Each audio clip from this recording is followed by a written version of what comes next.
this idea that we can't progress toward our dreams because we simply have no time for it, or we don't have the means for it, or, whatever it is, it's all an excuse. They're all excuses.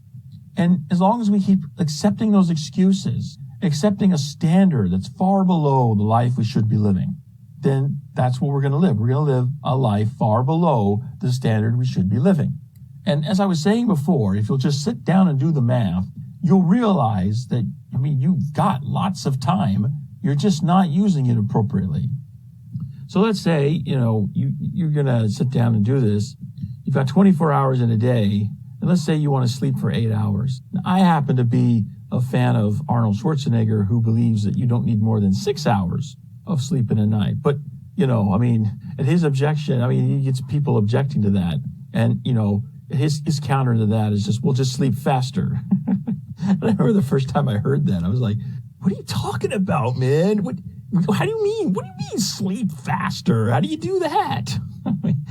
There's this dial on me that says, okay, I'm gonna set my setting at 3 tonight instead of 1, and then I'll sleep faster. I'll get the same amount of sleep in less time.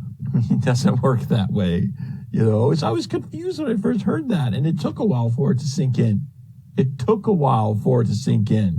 There are some studies out there that have, come to the conclusion, again, notice my air quotes, you can't see them, but yeah, I've got air quotes here, conclusion, that 6 hours of sleep is, it puts you in the same state as being drunk. And so it's not a good thing. But, when you actually look at those studies and how they were conducted, they're actually looking at people who are going with 6 hours of sleep for just a week or maybe 2 weeks. And I'm here to tell you, for someone who's worked on making that transition, you need to work at it for at least a month before your body really adjusts to getting 6 hours of sleep. And then once your body adjusts, man, you are good to go. So, I just throw all those studies out the window because they weren't testing for a long enough period of time to get the result that reflects reality. So, but just for grins, let's just say you need 8 hours of sleep. So out of 24 hours, that leaves you 16 hours left in your day. And if you have a full-time job, you're working 8 of those 16 hours that are left. So now you've got 8 hours left. 8 hours. What are you doing with those 8 hours, man?